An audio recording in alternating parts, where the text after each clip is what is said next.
Welcome to அஷாலி vlogs. இப்போ நம்ம சேனலில் என்ன பார்க்க போகிறோம்னா பிரியாணி எப்படி செய்கிறதுன்னு பார்க்க போகிறோம். ஃபஸ்ட்டு வந்து 1 கிலோவுக்கு வந்து பிரியாணி செய்கிறதுக்கு வந்து 200 ml வந்து நம்ம ரீஃபண்ட் ஆயில் ஊற்றணும்.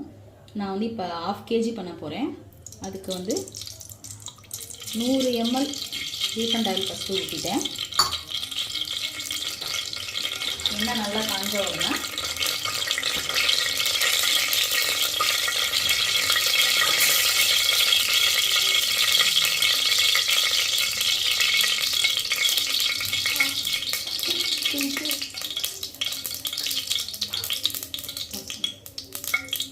இப்போ எண்ணெய் நல்லா காஞ்சிருச்சு.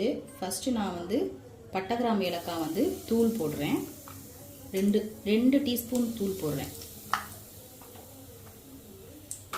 1 கிலோவுக்கு 4 டீஸ்பூன் டீத்தூள் போடணும்.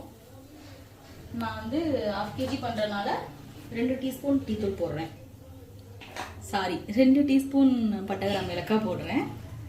அதுக்கு 2 கைப்பிடி வெங்காயம் போடுறேன்.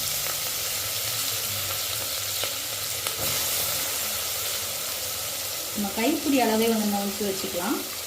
நம்ம கைப்பிடிக்கு 2 கைப்பிடி வெங்காயம் போடுறேன்.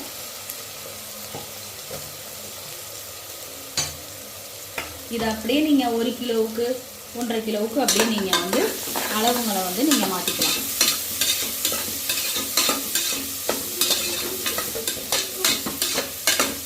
நல்லா வதங்கணும், நல்லா ப்ரௌனிஷ் ஆகும்.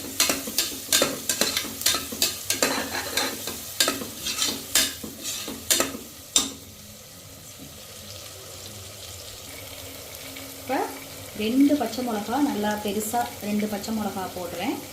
இதை வந்து லைட்டாக, ரொம்ப இப்போ வேணால் லைட்டாக இந்த அளவுக்கு லைட்டாக கீறிட்டு நான் போடுறேன்.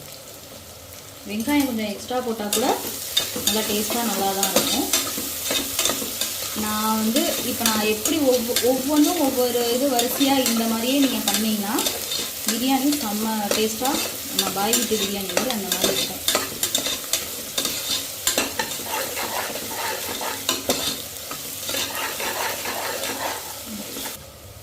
இப்போ அதே மாதிரியே தக்காளி 2 கைப்பிடி அளவுக்கு தக்காளி போட்டுப்பேன்.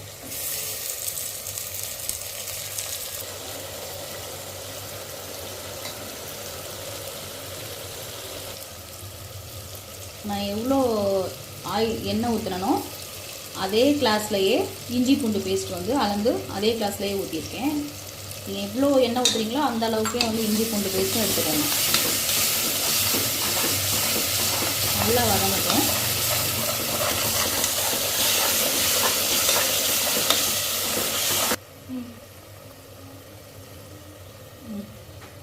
அரை டேபிள் ஸ்பூன் மிளகாத்தூள் போட்டிருக்கேன். நம்ம ஆல்ரெடி 2 பச்சை மிளகா போட்டிருக்கோம் பெருசாக. இது ஒரு அரை டேபிள் ஸ்பூன் மிளகாத்தூள் போட்டிருக்கேன். இது வந்து நல்லா காரமான மிளகாத்தூள், அதனால் வந்து அரை டேபிள் ஸ்பூன் போட்டிருக்கேன். உங்கள் மிளகாத்தூள் காரத்துக்கு தகுந்த மாதிரி நீங்கள் மிளகாத்தூள் யூஸ் பண்ணிக்கணும்.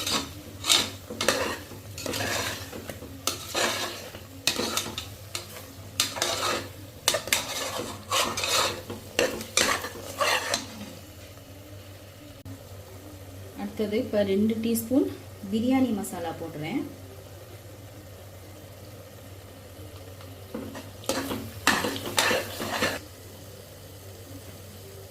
இப்போ ஒரு கைப்பிடி புதினா, அதே மாதிரி ஒரு கைப்பிடி மல்லித்தழை, இது 2ம் போடுறேன். போட்டு நல்லா வதக்கிட்டு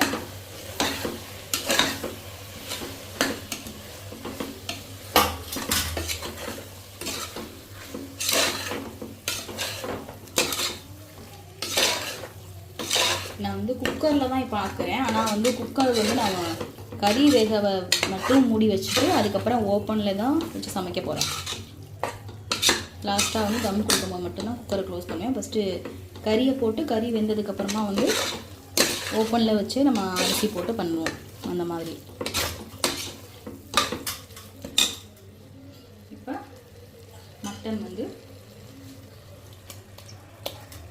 நான் வந்து 1/2 kg மட்டன் எடுத்திருக்கேன். அதை வந்து போட்டுட்டு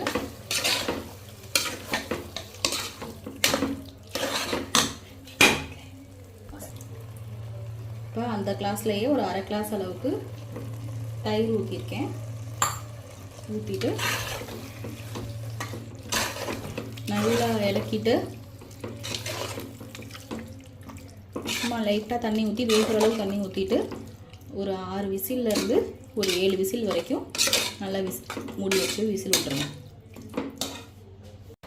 இதுக்கு நான் வந்து 2.5 கப் ரைஸ் எடுத்துருந்தேன். அதுக்கு 5 கப் தண்ணி ஊற்றணும். ஆல்ரெடி அந்த கிரேவி கொஞ்சம் இருந்தனால நான் வந்து 4 கப் தண்ணி மட்டும் ஊற்றுறேன். இதுக்கு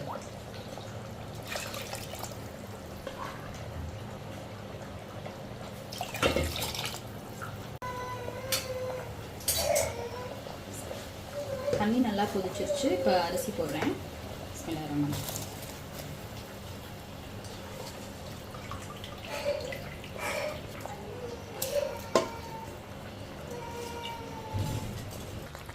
இப்போ நான் லெமன் ஊற்றிக்கிறேன் இதில். இப்போ நெய் ஊற்றிக்கலாம்.